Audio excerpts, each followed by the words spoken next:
Buenas tardes, estimados autoridades que nos acompañan, maestros, compañeras y compañeros estudiantes de la UADEC. En este momento vamos a tener la charla de Cleo Violeta por parte de Blanca Martínez, la defensa de los derechos humanos como alternativa para la humanidad, como alternativa de vida para la humanidad.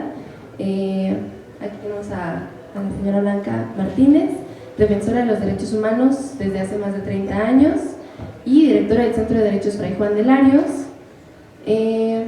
actualmente. Ahora quiero recordarles que la charla durará 50 minutos y tendremos un espacio de 10 minutos para preguntas y comentarios. Pues adelante, Blanca.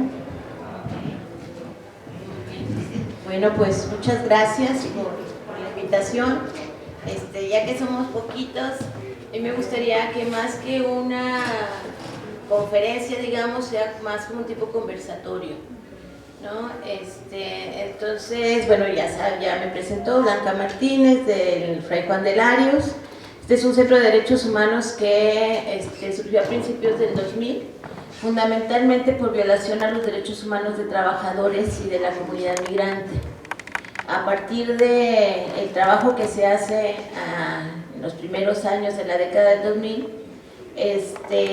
nos topamos, como toda la población, con la grave tragedia de la desaparición de personas a finales del 2000, 2010. Entonces, desde entonces venimos trabajando fundamentalmente con familiares de personas desaparecidas, tanto aquí en Coahuila como en el noreste y también en otros estados de la República. Desafortunadamente somos de las pocas organizaciones no gubernamentales que tenemos trabajo de formación y de defensa. Entonces eso hace, y documentamos casos, entonces eso hace que familiares de otros estados nos busquen para asesorarlas, aunque sea por teléfono. La tragedia de la desaparición sigue como una de las grandes crímenes de lesa humanidad que se mantienen en México y bueno, en el mundo entero. Quisiera, yo no sé si pudiéramos empezar con algunas preguntas o inquietudes que tengan, como de qué quisieran que habláramos en términos de qué con los derechos humanos y por qué los derechos humanos pueden ser una alternativa de vida en un mundo convulsionado, globalizado, donde los tambores de guerra no dejan de tocar y la miseria y la represión es como el componente universal más que la vigencia de derechos. Entonces yo no sé si alguien quiere comentar previo para poder orientar también mi intervención en qué expectativas o qué preguntas tienen en materia de derechos humanos que les gustaría que platicáramos. Entonces, no sé si quiere alguien. Yo sí tendría una pregunta, porque a mí me ha llamado mucho la atención esto. Soy Gabriela Román, soy profesora aquí de la facultad, pero nunca he andado en esto. Ay Dios, ¿sí se oye? Ahí está. Bueno, sí me escuchan, ¿no? Sí, no, la cuestión es que yo no sé si hay algún antecedente, porque obviamente a nivel historiográfico, pues para Hilario es así como que el fundador de Coahuila, para Vitalecio Robles, así que ahora sí que sí lo registra en su obra, pero a nivel ya actual, yo no sé si hay algún antecedente de la asociación de ustedes, porque yo siento que todo esto se detonó en el siglo actual, bueno, ya vamos a la cuarta parte del siglo XXI, pero no sé si los antecedentes sean, no sé, de los 80s, 90s, la verdad yo, como buena historiadora del siglo XIX, imagínense, ando un poco lejos, y a lo mucho llego hasta Cárdenas y ya después yo ya no entiendo nada de México, muy poco. Entonces, sí me llama mucho la atención esto porque yo leo mucho la prensa y veo que eso como que viene de muy pocos años atrás, pero no sé los antecedentes, vamos, eso es a lo que me refiero. ¿Alguien más?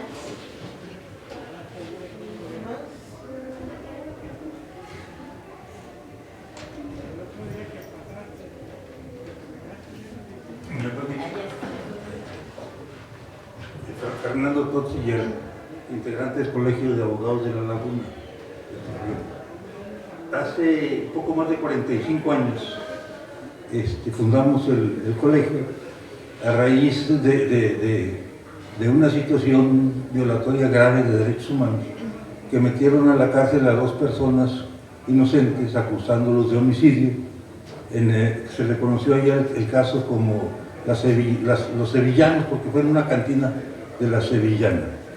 Intervenimos nosotros y ya ese fue el motivo por el que nos formamos como colegio de abogados. Sacamos un desplegado en el siglo de Torreón. Estaba de gobernador Flores Tapia. No era fácil entonces estar así, defender los derechos humanos, menos acusar una situación, porque después de eso aparecen los culpables y resulta que estaban también presos unos y otros. Lo mismo pasó con el caso de Rebeca Galindo, el homicidio de un sacerdote, que acusaron a la contadora, la metieron a la cárcel, se hizo la investigación por la familia, descubren al culpable, el culpable era la persona que se estaba acostando con el sacerdote, finalmente estaban los dos, y los dos salieron y también intervenimos. Ya fue más reciente, ¿no? Nada más quiero un brevísimo antecedente, ya que preguntó usted. No existía Comisión de Derechos Humanos. Entonces nos dimos cuenta de que en la cárcel municipal de Torreón no había hacer eso. Estaban mal alimentados los internos. Y se nos ocurrió buscar la dirección de Amnistía Internacional. Hicimos un oficio del Colegio de Abogados, le mandamos una carta a Amnistía Internacional en París, y yo, sorpresa, nos contestó. Y entonces aprendimos ahí a sacar copias. Entonces había mimeógrafos también, copias y a repartirlas en los medios, ¿no? Y fue como una llamada de atención y un éxito en aquel momento de nosotros, ¿verdad? Estábamos señalando una violación a los derechos humanos y teníamos de alguna forma el respaldo de Amnistía Internacional. ¿Sí? ¿De qué sirvió? Pues no sabemos, como saben los defensores de derechos humanos, ¿no? Estamos trabajando, arando en el mar, ¿verdad? Entonces eso es muy difícil de saber, pero quizá pueda ser como algún antecedente. Después nos invita Carpizo, se forma la Comisión Nacional de Derechos Humanos. El Colegio de Abogados firma un convenio con la Comisión Nacional de Derechos Humanos, nos invitan a congresos, muy padre y todo, ¿no? Presentamos varias denuncias por presuntos desaparecidos de Torreón en el programa de presuntos desaparecidos de la Comisión Nacional, y todo fue absolutamente para nada. Hace pocos años le hicimos un reconocimiento al obispo Vera en Torreón por el Colegio de Abogados por eso. Primero que no era abogado, que recibió una presea que sea el abogado del Colegio de Abogados. Después le dimos una presea al general secretario de la Defensa Nacional, por lo mismo, por la defensa de los derechos humanos. Increíble, pero cierto. Gracias. ¿Alguien más quiere hacer alguna pregunta? Bueno,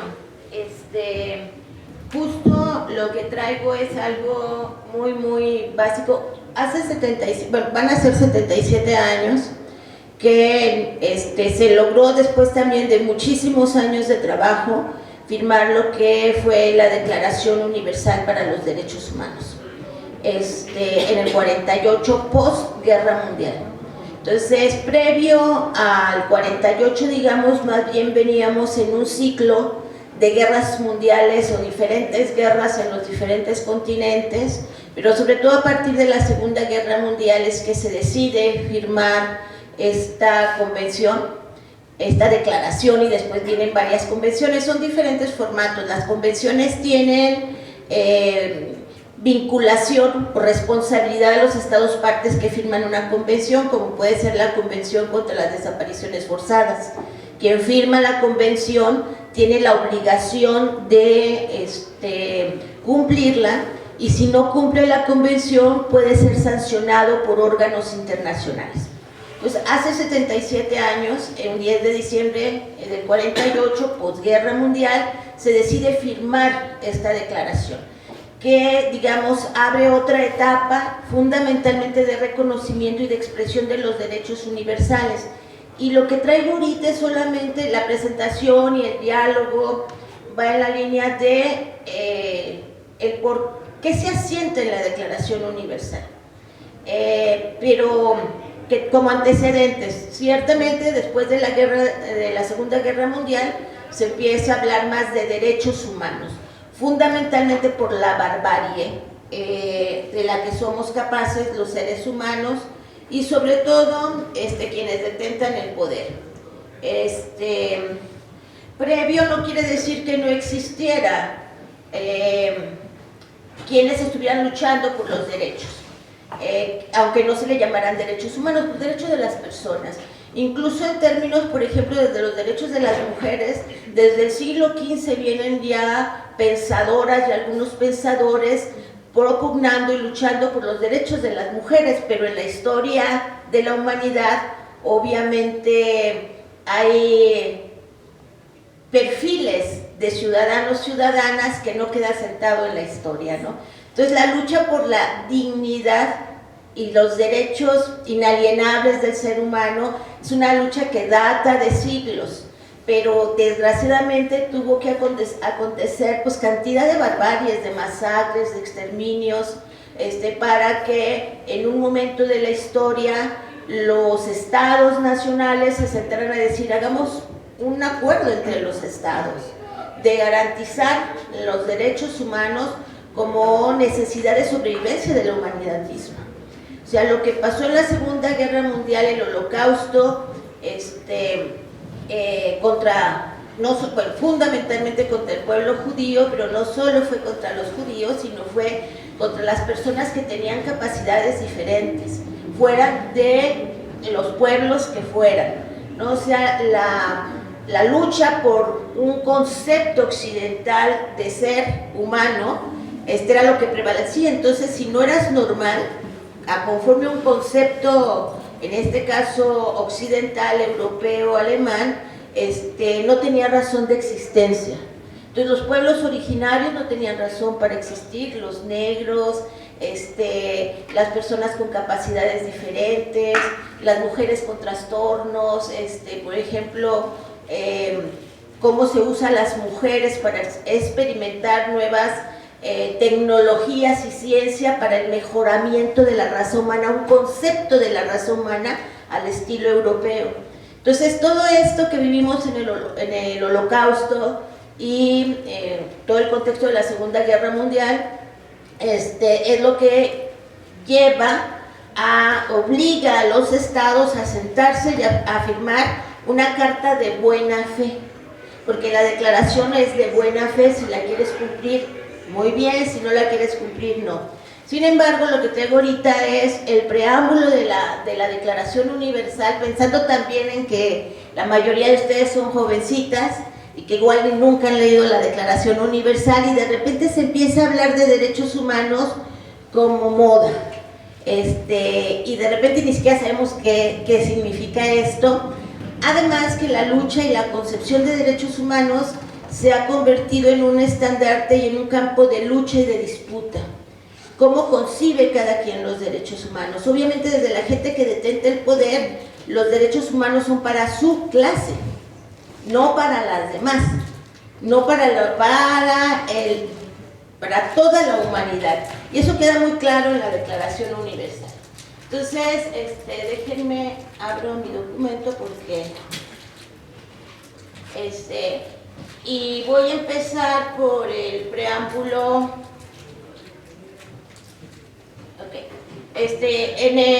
Si no mal recuerdo, es en el tercer apartado del preámbulo de la Declaración Universal, que se firmó un 10 de diciembre del 48. Fíjense lo que dice. Se supone que hubo un pacto entre todas las naciones. Ahorita son más de 200 estados nacionales que tienen firmada la Declaración Universal. Pero antes de esto, hoy ahorita están sesionando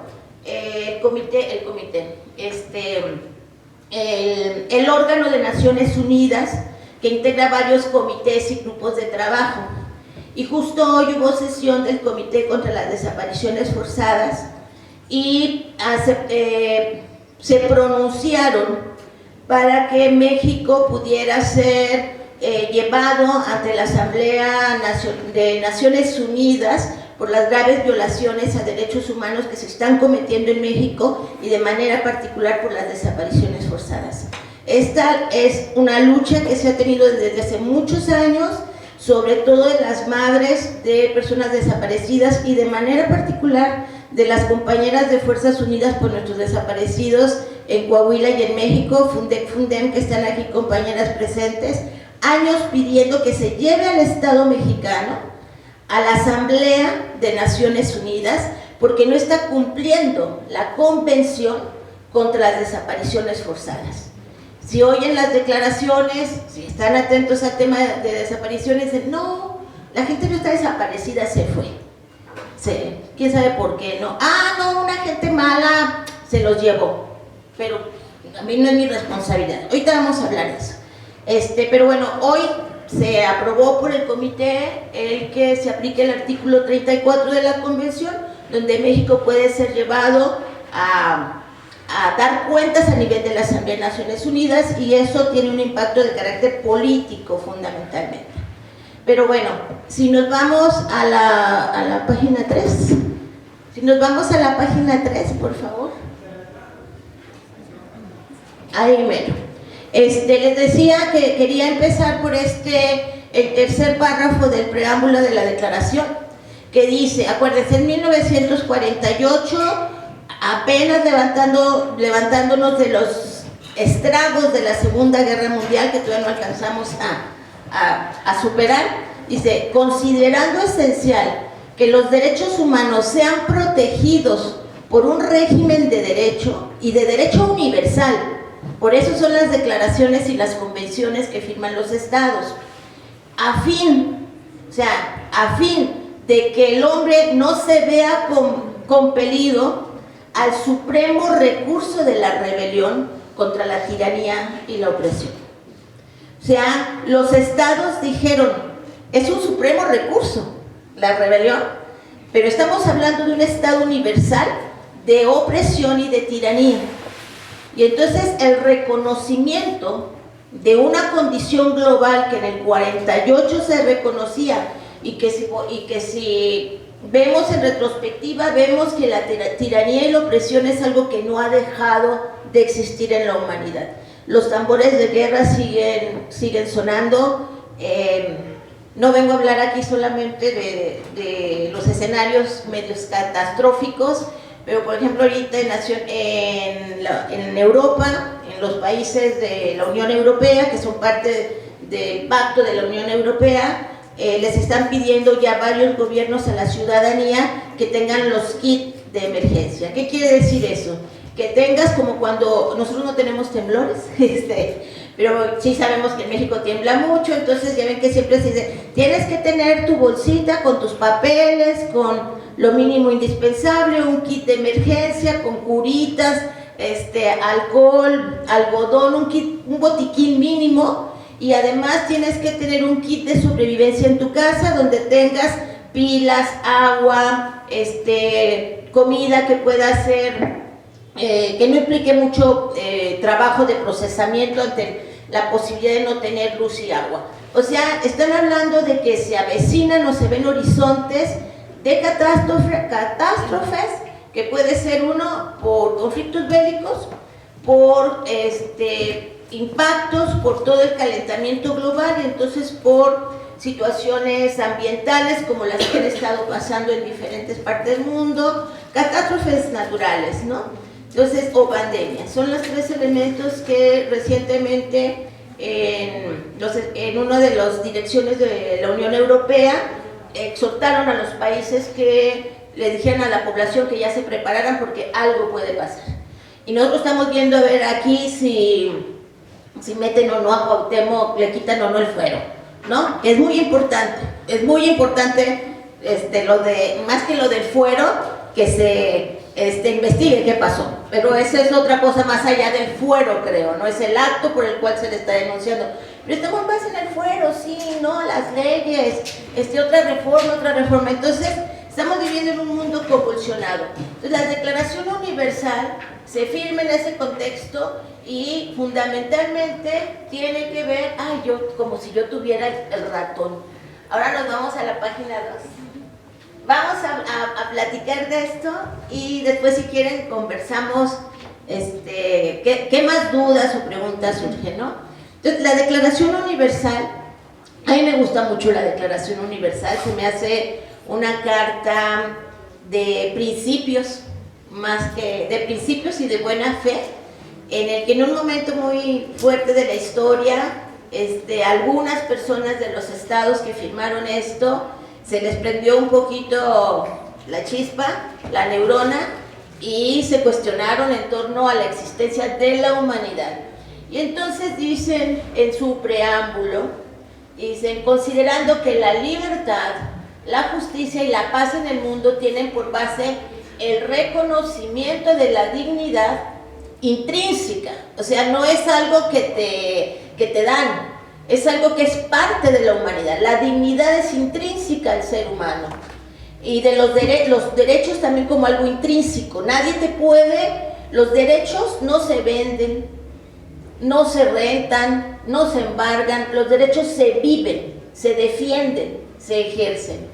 Entonces, los derechos son intrínsecos e inalienables. Bueno, los derechos humanos entre iguales, y son inalienables porque no pueden ser embargados, vendidos, rematados, ¿no?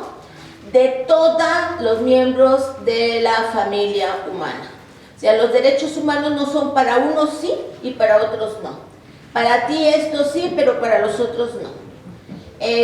Por ejemplo, ahorita la tragedia que estamos viviendo, que desgraciadamente el descubrimiento de otro rancho en Jalisco, el de Teuchitlán, que nos pone en los ojos y en la conciencia de toda la población mexicana, por lo menos, el problema de tráfico y la trata de personas. O sea, hay personas que pueden ser tratadas. ¿Y saben qué es lo que genera más capital a nivel mundial? ¿Alguien sabe ese dato? ¿Qué creen que genere más capital? El oro, no sé, ahorita la ciencia digital. ¿Qué creen ustedes que genera más capital en el mundo? ¿Alguien tiene idea? La trata de personas. La trata de personas es lo que genera más Producto Interno Bruto mundial. Y la trata fundamentalmente es una grave violación a los derechos humanos, y son con fines diversos la trata. Puede ser para explotación laboral, para explotación sexual, para delinquir. O sea, hay infinidad de razones por lo que la trata, las personas siguen siendo esclavizadas. Pero ya no hablamos de esclavitud. Incluso ahorita a nivel de Naciones Unidas se está hablando de nuevas formas de esclavitud. Y estamos hablando, ¿en qué siglo? ¿No? Cuando se supone la esclavitud ya fue abolida en todo el universo casi, ¿no? Pero por lo menos en el planeta fue abolida. Entonces, en el 48 dicen, hay derechos iguales porque la humanidad es igual, y por lo tanto se les tienen que respetar y generar marcos jurídicos de derecho que garanticen la vigencia de los derechos humanos.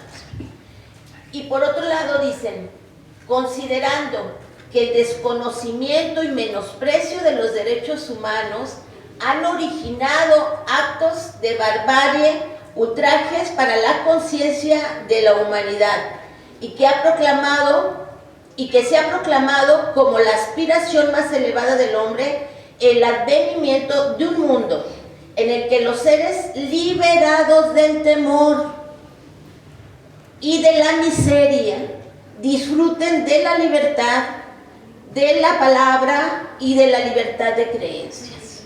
O sea, la esencia de la libertad en términos amplios. Pero fíjese esto tan tan básico y que quizás se nos olvida, liberados del temor y de la miseria. O sea, nadie tiene por qué estar sufriendo ahorita, en este minuto, por no tener con qué darle de comer a sus hijos e hijas, por no tener dónde dormir, ¿no? Por no tener trabajo, por no tener para comprar la medicina. Nadie. Y se supone que los estados-nación se comprometieron a crear un régimen de derecho en cada uno de los estados donde se garanticen los derechos humanos. Ahorita les explico brevemente la diferencia entre respeto, protección y garantía. Entonces, esto firmaron hace 77 años y hay que preguntarnos si eso es vigente ahorita en México, que es firmante de la Declaración Universal y de otras. México firma todo, va a salir en la foto. Otra cosa es que lo cumpla, ¿verdad? Es muy de nuestro pueblo. Bueno, entonces pasamos a la siguiente. Aquí está rete asombrado el compañero. La que sigue, por favor. Esa mera. Con su camisa del Atlante, creo.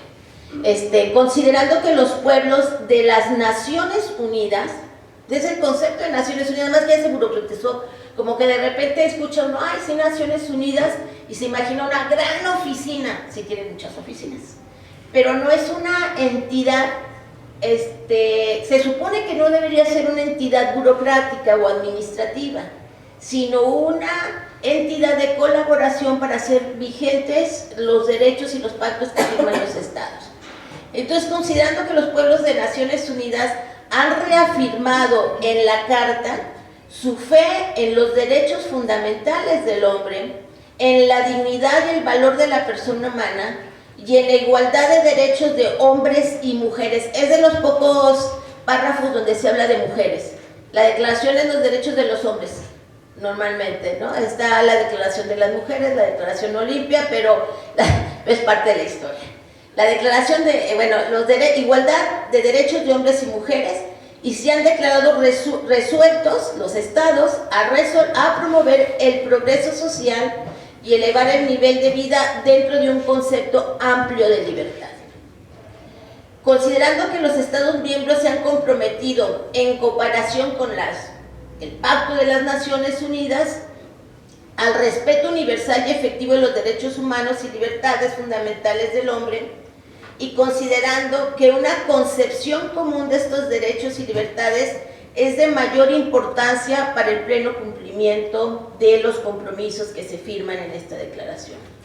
Desgraciadamente, la concepción de derechos humanos ha cambiado en el largo de estos 77 años. Ahorita hay una disputa de qué son los derechos humanos, quién defiende los derechos humanos, ¿no? Es muy común ver, por ejemplo, hay un comité de derechos humanos aquí en Coahuila que está formado por funcionarios en activo. Entonces, de repente se vuelve más bien en quién disputa el campo y la lucha de los derechos humanos. El concepto de los derechos humanos, ¿para qué? Para que no sean vigentes, para simular que se respetan los derechos humanos. La defensa de los derechos humanos implica sí o sí reconocer tú misma tus propios derechos como persona, como joven, como persona adulta, como mujer, como hombre, pero también los derechos colectivos. Si se fijan, aquí habla de pueblos, no habla de cada persona única en el mundo tiene derechos. O sea, los pueblos somos parte de una comunidad, de una sociedad, ¿no? El pueblo coahuilteco, en términos generales, tenemos identidades comunitarias y eso lo ven aquí mucho en sus clases, ¿no? Todo lo que están aprendiendo. Entonces, habla de derechos colectivos y dentro de los derechos colectivos, los derechos individuales por identidades y perfiles específicos. Entonces, si quieres pasamos a la que sigue. Bueno, ahorita me voy a quedar en esto y abrimos el diálogo. Creo que ya vamos a terminar esto, es como el cierre. En términos de defensa de derechos humanos para la vida digna y la libertad, primer requisito fundamental, que nos reconozcamos como personas con derechos, con dignidad, que no se puede negociar. y que nadie va a defender tus derechos si tú no los defiendes. Y nunca vas a defender los derechos si no los conoces, ¿no? Por ejemplo, si uno nace, no sé, con problemas del riñón, ¿no? Y tengo problemas para hacer pipí. Pues como así nací, siempre con un problema que yo ni sabía que era del riñón y que me dolía para hacer pipí, supongo que es normal.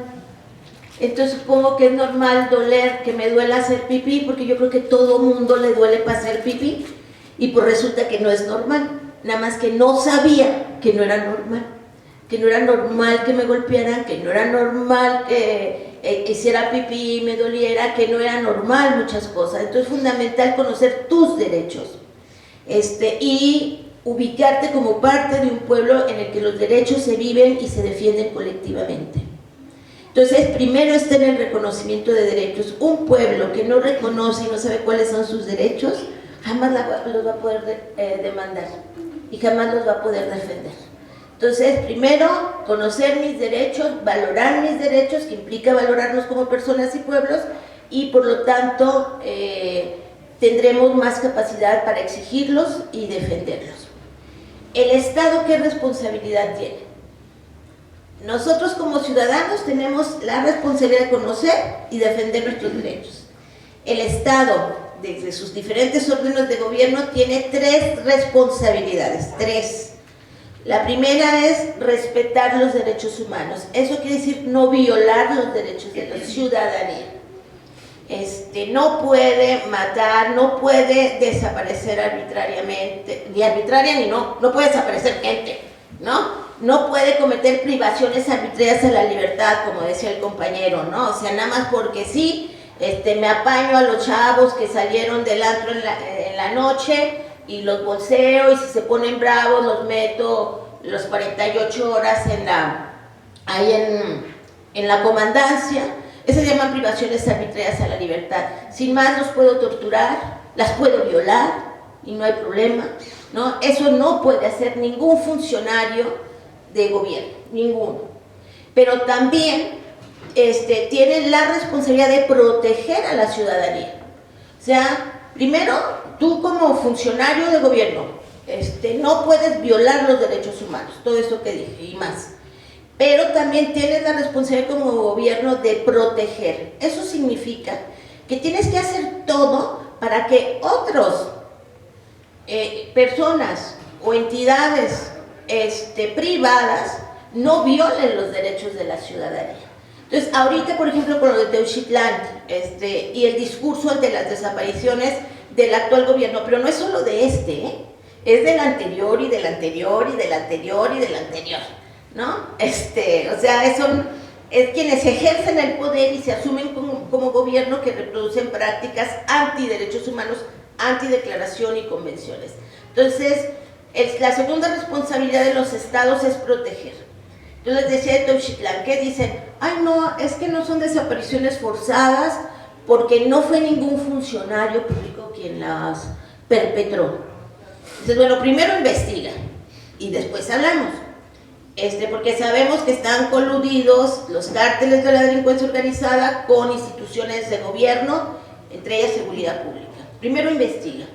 Pero aunque no hubiera intervenido una persona así física, como aquí el Cerezo de Piedras Negras, digo, pues si eso no es facilitar la desaparición y el exterminio, que facilita la ingeniería del Estado para el exterminio, pues yo no sé qué sea. Entonces, tú posibilitaste, como en Teuchitlán, muy probablemente, que otros violaran los derechos humanos. Entonces, si tú posibilitaste como gobierno que otros violaran los derechos humanos, el gobierno es responsable también por la violación a los derechos, ¿no? Por omisión o aquiescencia se le llama, ¿no? Entonces, es respetar, proteger, es que otros no violen los derechos de la ciudadanía, o entre ciudadanos se violen los derechos, y colectivos y pueblos, ¿no? Y la tercera responsabilidad que tiene el Estado, los Estados-nación, es la garantía de los derechos. Eso quiere decir que los gobiernos, los estados nacionales tienen que hacer todo lo posible para que toda la ciudadanía viva sin miedo y sin miseria. O sea, todas las instituciones del Estado tienen que estar pensadas en la libertad y la dignidad del ser humano. Y entonces toda la acción de gobierno, lo primero que tiene que considerar, esto está garantizando la dignidad, está posibilitando que la población viva sin miedo y viva en libertad, que viva sin miseria.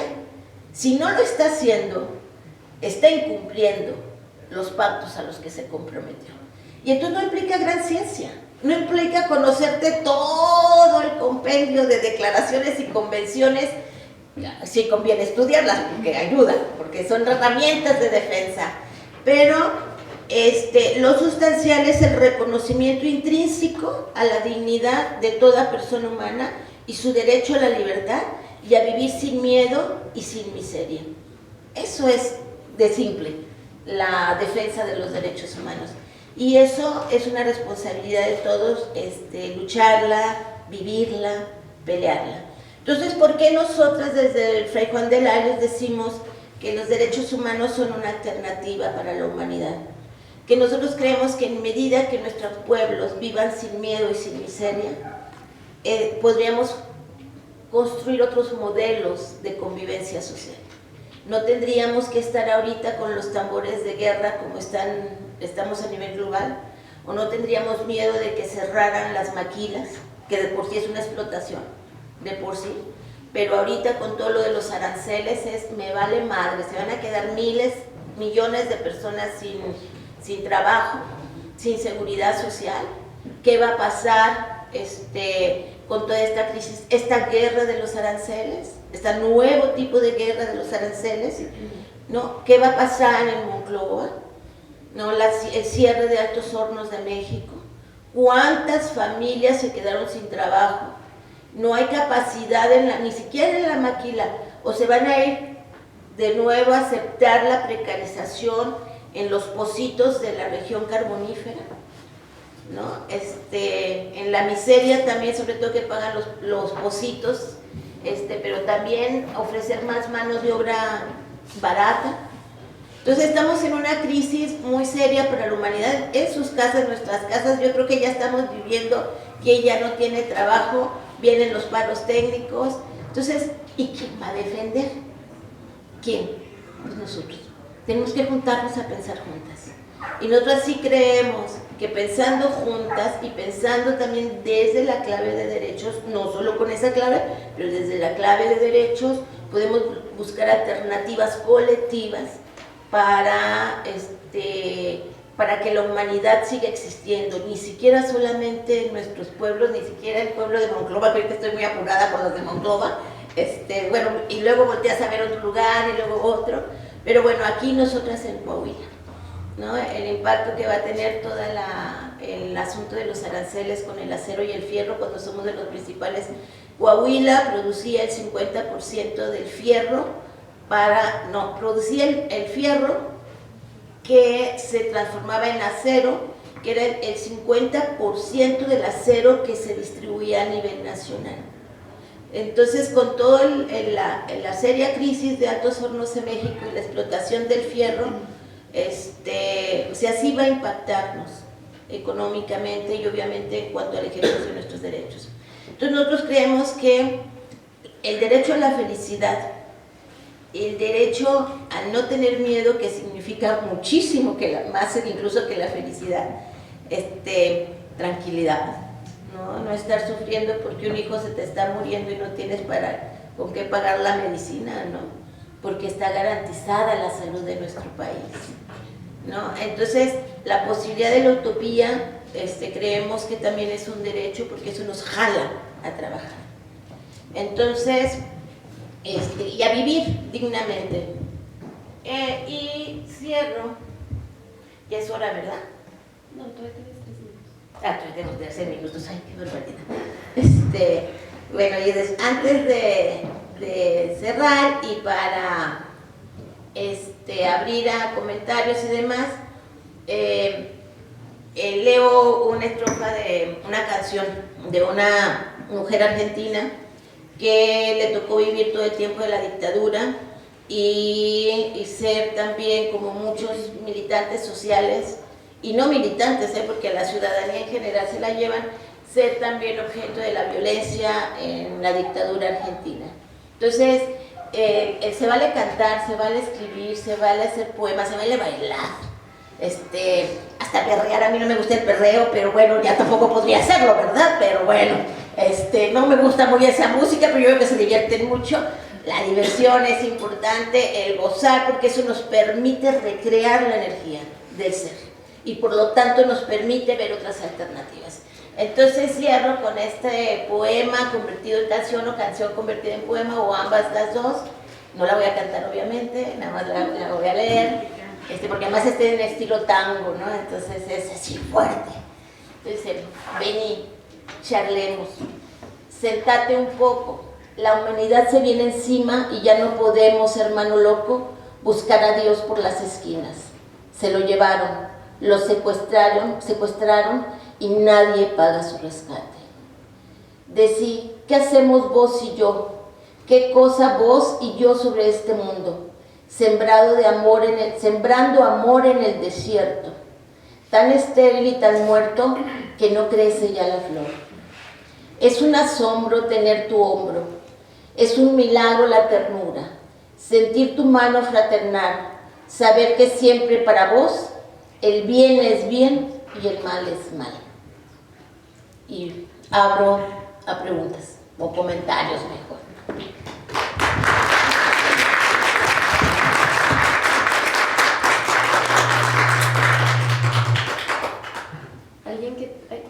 ¿Alguien que tenga alguna pregunta para nuestra compañera? ¿Sí?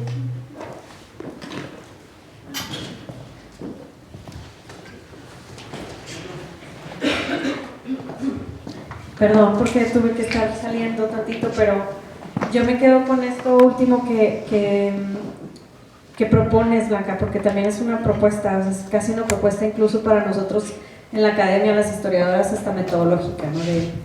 Desde dónde hacemos lo que hacemos y por qué, cuál es el raciocinio detrás de eso. Y con todo lo que han vivido, con toda la experiencia que han tenido, ¿cómo es que siempre domina ese optimismo, ¿no? Y no estoy hablando de lo positivo, esto falso, de sonreír toda la vida, sino del decir también el ser feliz es resistir, y también el convivir y el estar en colectivo. Y para mí ha sido muy importante la experiencia con Fundem, y siempre que la gente pregunta, que los que estudiamos o estamos cerca de ustedes, ¿cómo le haces? Pues es que las vemos y ahorita yo te escucho y digo, es real, ¿no? Que a pesar de lo oscuro del panorama, siempre hay como que esos espacios de libertad o espacios de luz que ustedes mismas propician, sin duda, porque no nadie se los da, sino que ustedes mismas los logran. ¿Cómo se le hace, Blanca?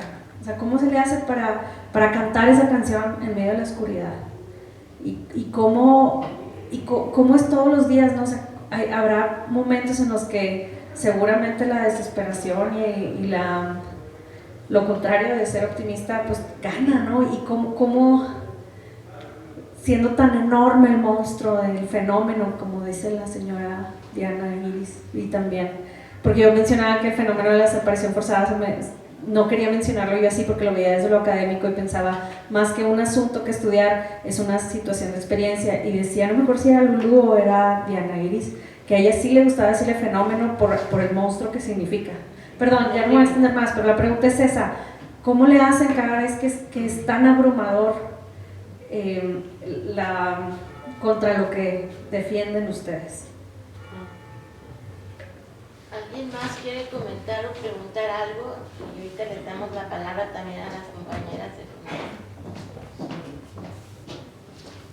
Diana, Lulu, ¿quieres contestar? Bueno, a reserva de que cada quien tiene sus propios como semillitas, o gotitas de agua en el desierto que nos permiten en la vida y en la lucha por los derechos humanos seguir apostando.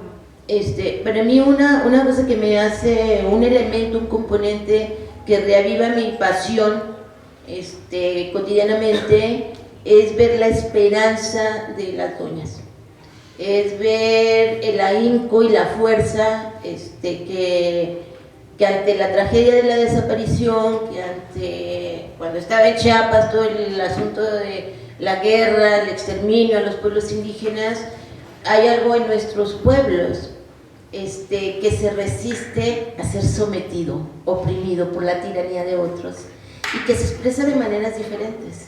Y entonces, aunque uno tiene su semillita, o somos tierra también, el ver cómo otras resisten, te ayuda, a mí me ayuda a resistir también. Y a mí me ayuda también a levantarme día a día diciendo, vamos a echarle. O sea, no nos van a doblar. O sea, hay como humanidad, aunque no lo quieran, como parte de la vida del planeta, entendiendo todo lo que está vivo en nuestro universo, en el planeta y en el universo, no vamos a dejar que nos aniquilen. Entonces, la esperanza y la pasión por seguir viviendo y seguir luchando y seguir creyendo en la humanidad tiene que ver con el ejercicio colectivo y con el ver cómo otras y otros resisten, que permite que tú también resistas, al menos en mi caso, ¿no?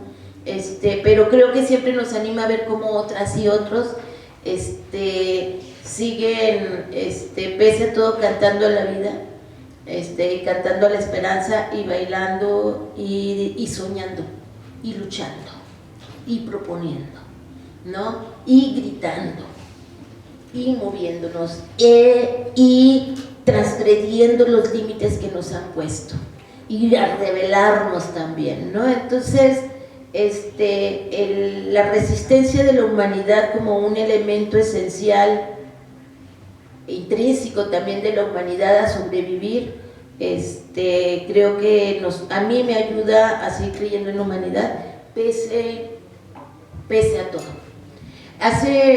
El año pasado, en un encuentro que fui en Chiapas, pues con todo, les está tocando vivir ahorita lo que nos tocó a nosotros desde hace 15 años, que fue la toma del territorio por los cárteles de la delincuencia organizada en colusión con el gobierno, los gobiernos y también con entes privados.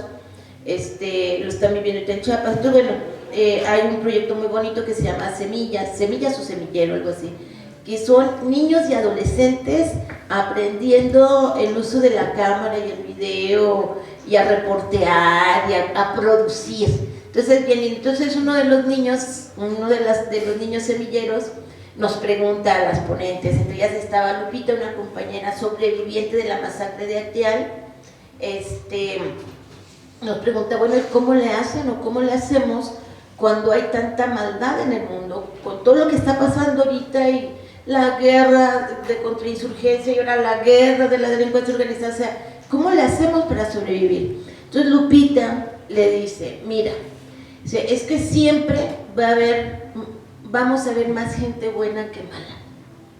O sea, sí hay gente que tiene la capacidad de destruir a la humanidad, sí, pero en la mayoría de la humanidad hay sentidos de eso, de esperanza, de resistencia, y siempre hay más gente que apuesta o sueña en un mundo diferente, nada más que los que tienen el poder son los que hacen todo el mal para oprimir, destruir y demás, ¿no?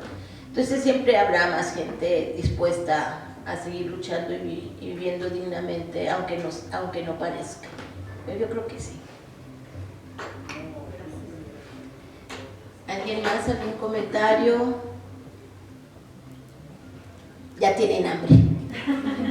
Sed. De justicia. También hambre y sed de justicia.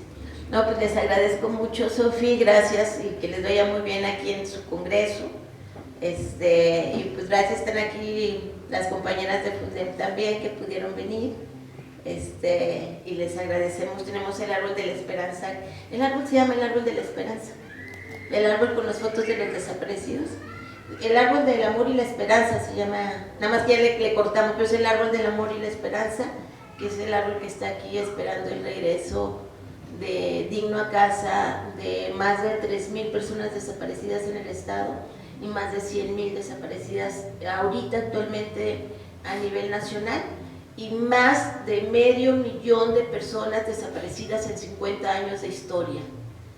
Como escuela de historia, oficialmente hay más de 300,000 personas desaparecidas en 50 años de la historia de esto que llamamos Nación México. Gracias. Diana. Bueno, solo añadir que este árbol es un espacio conquistado, pues.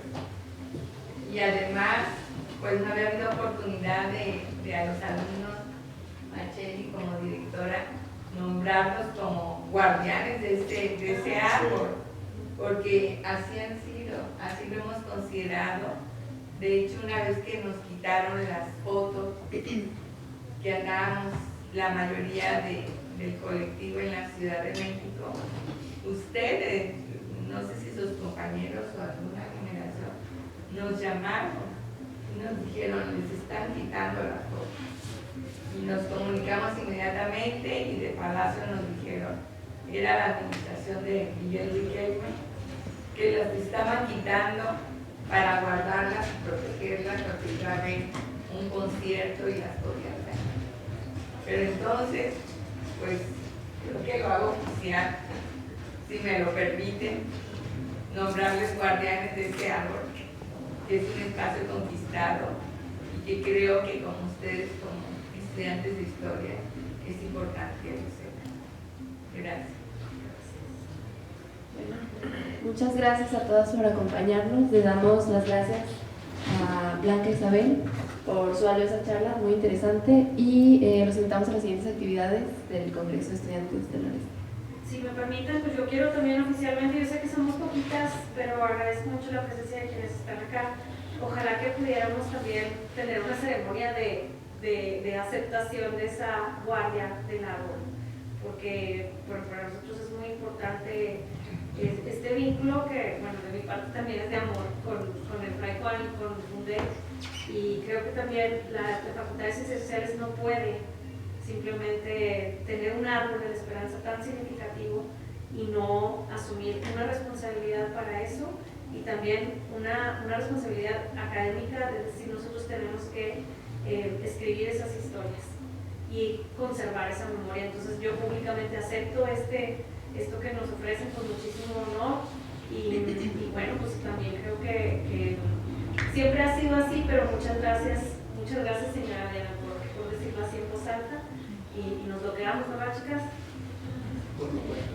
Bueno, y también aprovecho y le sumo porque vamos a firmar un convenio con la Facultad de Ciencias Sociales para el resguardo del archivo histórico de Fray Juan. Son 20 años de historia del pueblo de Coahuila, que esperemos algún día puedan recuperar en sus saberes y aprenderes también. Entonces vamos a firmar un convenio con el Laboratorio de Memoria de la Facultad para el resguardo del archivo histórico. Entonces, bueno, ahí Fray Juan y Fundem, ahora sí que aquí presentes en lo relevante de una escuela de historia y de ciencias sociales. Entonces, la historia que nos tocó vivir, que nos está tocando vivir, nos sentimos también nosotras como Fray Juan del Área orgullosas de poder tener un lugar donde se resguarde este pedacito de historia del país. Y ya de Coahuila, y nada más una cosita ya breve. Fray Juan de Larios fue contemporáneo de Fray Bartolomé de las Casas, nada más que él no se conoció mucho, porque también otra historia, en aquel siglo, aquí estaba toda la guerra también de conquista, entonces estaban los españoles en toda la guerra de exterminio de los pueblos originarios, y Fray Bartolomé, franciscano, llegó, lo mandaron acá, conoce la historia de los pueblos nómadas del noreste, pero de manera particular en esto que ahora conocemos como Coahuila, pero Coahuila antes ocupaba un territorio mucho más grande hasta Texas, ¿no? Bueno, eso ya lo saben ustedes, y bueno, las mojoneras de lo que era el territorio de Coahuila, pero Fray Juan de Larios llega en este momento de lucha contra los pueblos originarios y una de las estrategias que utilizaron los españoles para controlar a este pueblo guerrero, que les decían bárbaros, ¿verdad? Porque no se dejaron, porque se enfrentaban con todo contra los españoles, y entonces lo que hacen los españoles como estrategia de control de la población, similar a lo que pasa hoy, es desaparecer a los líderes, a los caudillos de los pueblos originarios, y se los llevaban para venderlos como esclavos a Veracruz. Entonces Fray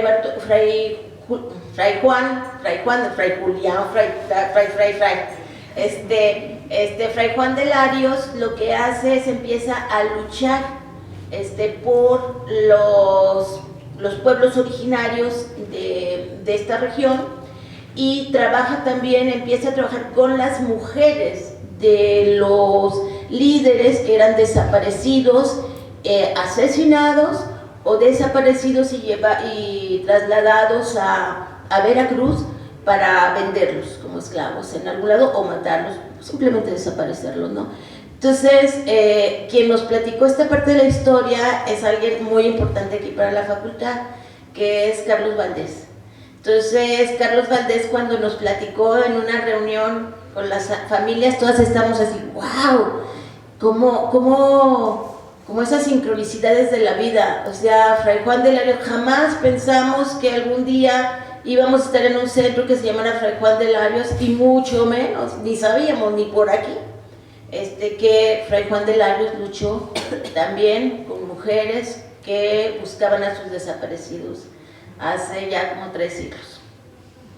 Entonces, bueno, parte de la historia, y aquí está esta investigación.